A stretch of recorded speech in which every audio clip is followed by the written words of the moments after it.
चलिए कक्षा 9 के हमारे प्यारे बच्चे ऑनलाइन आ जाएं और आज पढ़ते हैं अपन छंद।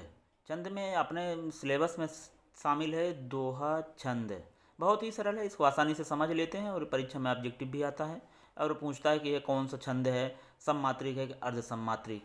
तो इसको अपन जानने से पहले अपन देख लेते हैं दोहा छंद, है ना।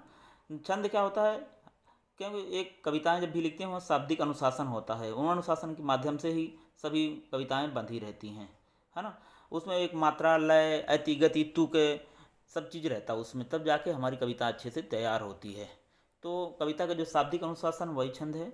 या कि एक परिभाषा लिख सकते हैं, वर्ण, मात्रा, यति, गति, लय, तुक आदि नियमों से नियोजित पद्यबद्ध रचना क्या कहलाती है, छंद कहलाती है। और छंद मुख्य रूप से दो प्रकार के होते हैं, वर्णिक छंद और मात्रिक छंद। तो कक्षा 9 के हिसाब से अगर अपन देखा जाए तो कक्षा 9 में एक तो सवैये हैं जो वर्णिक छंद है, और एक मात्रिक छंद में दोहा शामिल है।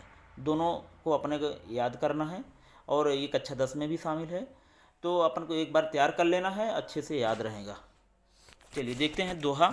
दोहा एक अर्ध सममात्रिक छंद है, इसको अच्छे से समझेंगे। दोहा कैसा छंद है, एक अर्ध सममात्रिक है ना। समान मात्रा नहीं, आधी समान है और आधी अलग है, इसलिए अपन इसको कहेंगे कि यह है अर्ध सममात्रिक छंद है। इतने परीक्षा में ऑब्जेक्टिव में भी आता है। इसमें 4 चरण होते हैं, ये दोहा लिखा रहेगा उसमें चरण कितने होंगे, 4।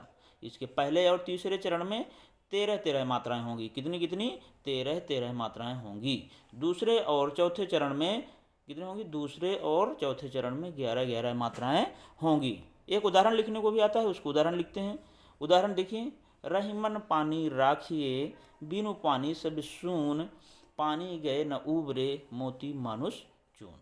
देखिए, तो इसमें अपन मात्राएं गिनेंगे, इतना एक हो गया, ये फर्स्ट हो जाएगा चरण, ये दूसरा चरण हो जाएगा, ये तीसरा हो जाएगा और ये चौथा हो जाएगा, है ना। तो 4 चरण होंगे। चारों चरण में अब देखते हैं पहले और तीसरे में जो परिभाषा अपन ने लिखी है उस परिभाषा के हिसाब से हमारे जो मात्राएं हैं, क्योंकि इसमें मात्राओं की गणना करेंगे, तो अगर छोटा है तो उसको लघु कहेंगे और बड़ा है तो उसको दीर्घ कहेंगे। तो रहीमन पानी, देखिए रा में क्या है, रा ही एक हो गया, छोटी ही है तो एक हो जाएगा, फिर एक एक, तो ये 4 हो गई। फिर पानी बड़ा है तो इसमें गुरु गुरु करेंगे तो 2 हो गई, है ना। और बड़ा रा यहाँ फिर आ गया, छोटा है तो एक, फिर एक गिनिए। इसमें अगर 13 मात्राएं हो रही तो तब सही है ना। इस प्रकार बिनु पानी सब सुन, तो 13 मात्राएं यहाँ होनी चाहिए और 13 मात्राएं तीसरे चरण में होनी चाहिए। और बिनु पानी सब सून, यहाँ 11 मात्राएं होनी चाहिए। मात्राएं गिनेंगे। मोती मानुष चून में भी 11 मात्राएं होनी चाहिए। तो पहले और तीसरे चरण में कितनी मात्राएं होनी चाहिए, पहले और तीसरे में 13। देखिए पहला और तीसरा, जब तीसरा बोलते हैं तो तीसरा आता है उसमें 13 घुसा हुआ है। इस प्रकार आसानी से समझेंगे और बन जाएगा।